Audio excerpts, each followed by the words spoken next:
makna iman. Perbezaan antara iman Islam. Dah ya ke iman. Iman le pendapat. Tapi pendapat yang masyhur sesuai lagi yang kita nyoba berkan, iman adalah dengan hati dan dengan lidah. Nya iman masyarakat. Walaupun iman pada bahasa Arab sehari-hari percaya, ya buno. Tak percaya na urang mebu ke tanya. Nya kepercaya betul. Tak percaya na urang pula padi. Tak percaya nyan iman ngati. Nyan iman dalam arti bahasa sehari-hari. Tapi menyobat syarat imannya harus lengkap. Ngen lidah payah ta baca, ngen hati payah ta ya, payakin. Jadi sido kafe hanai ngucap ngati menteng ini iman. Nyo urinyan hanai kira iman. Pemana hanai kira iman lom. Menteng je kota kuah. Menteng je kota walaupun ji kai patih na Tuhan. Kafe hanai ke ngen lidah menteng je kota.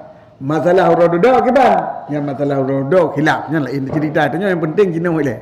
Kepu rododo, yang budro Allah Taala kan. Yang kita boleh, munyo jimimai ngati menteng, nyo menteng payah kota ku. Cuma sebalik ji ngate na miman, ngelidah na, nyan hana ta kota ku, hana ta kota ku dumpu ta pelaku ini. Tapi hingga rodo ji han terlepas. Yang pasti kalau oleh Allah. Yang dinamakan dengan urang munafik. Di mengucapna ngate hai pati. Mubarok terlepas urodo dan terlepas inoidonya payah bil qalbi wal lisani. Payah mengucap asyhadu an la ilaha illallah wa asyhadu anna muhammadar rasulullah dan payah dipatih ngate. Mengucap dengan lidah untuk terlepas hino-hidonya, patih ngate untuk terlepas di akhirat. Jadi nyokun al imanu bil qalbi wal lisan ma'an. Pendapat sebahagian ulama. Cuma pakiban makna bil qalbi wal lisan. Nyo pun na padi-padi bawa pendapat.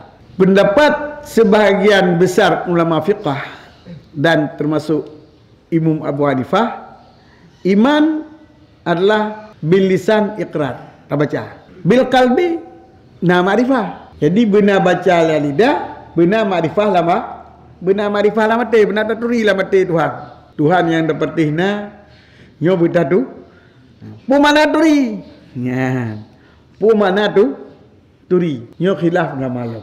Na pegah makna turinya bertaturi dengan dalil. Si kurung-kurung dalil jumali. Nyo keyakinan dalam tauhid, watan bertauhid wajib tatupu sifat 20 beserta dalil.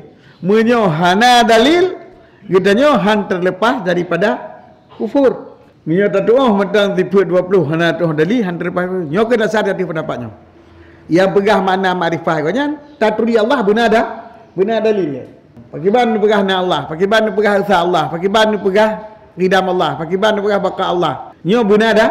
Nyo adalah sebahagian kecil ulama. Sebahagian kecil ulama. Yang namun jumhur ulama maksud makrifah turi Allah, turi walau dengan i'tikad yang jazim tanpa dalil. Menyogokkan watan bertauhid walau kutai tu kataan la qulu Allahu mawjudun. Ya. Menyonekah long tikankan tetap ilung punyakin Allahnya tabo tidak Allahnya na Allahnya kidam Allahnya baka mantah dali nya yang bedanya nyakin etika ja lamate katanya yakin Tuhan na hanya na Tuhan dari nek-nek tekan kubegah na Tuhan dan Tuhannya tidak bagi pratik tekan na Tuhan ti la ilaha illallah bulukan umirah ha Baik bertip gebul lah puji on gayun melatah kan. Ini kalau gue bertip pun banyak ya kalau mesti tak pergi apa baru dengar-dengarnya tapi gue bertip. You know apa yang nak bertip bagi nyali ke lagu no. Kalau lagu dah ada depu lagu cari ni aja nak bertip ni. Maka hendak purno hendak kita nom tauhid, hendak kita nom tauhid lama sejak banyak dalam ayun. Sejak dalam ayun kita nom tauhid. Kita non tauhid lah mati. Jadi yang kejik na iman taklid, barunya. Dah hana gitu oh dali ya kan tak kepercayaan now. Nyo jumhur ulama kamu ada kai makrifah. Jumhur ulama kebanyakan ulama urutnya kai na iman bil lisan dan na iman bil qalb, asai ka jazam kuna walaupun na gitu oh dalil. Yang kejik waktu perah dalam kitab tauhid lagi tanya. Guyu murna tauhid bersampurna. Bagi orang sampurna berdoa dalil na Tuhan kepua supaya iman kita nya baik mukhalaf pompe mentang khilaf mentang khilaf lama tentang sahih iman dia kan jazam jadi nyo kana dalil ka ittifaq ulama iman kita nya kata punya iman urang muno golong sah nah sebahagian ulama walaupun nit yang pegang urangnya golong sah iman tiga jazam yang perlu. Jadi inan tajuk kesimpulan yang bahwa orang beriman dengan gaib kebanyakan ulama asaikana gepatihna Allah walaupun hana dalil orangnya kira mukmin dan bina ucapkan dengan lafaz. Nyo kebanyakan ulama sah iman mukallid. Walaupun na pendapat yang hana sah nyo ke yang perlu kita tak perdalamkan tauhid untuk datupu dalil ijmali dan dalil tafsili yang kecil lumpagah yang kali dijelaskan dalam ilmu tauhid tu. Apa perlu dalam ilmu tauhid. Mambat dia ragu ulama, babek dia kira ulama tentang iman kita dengan tentang iman kita yang.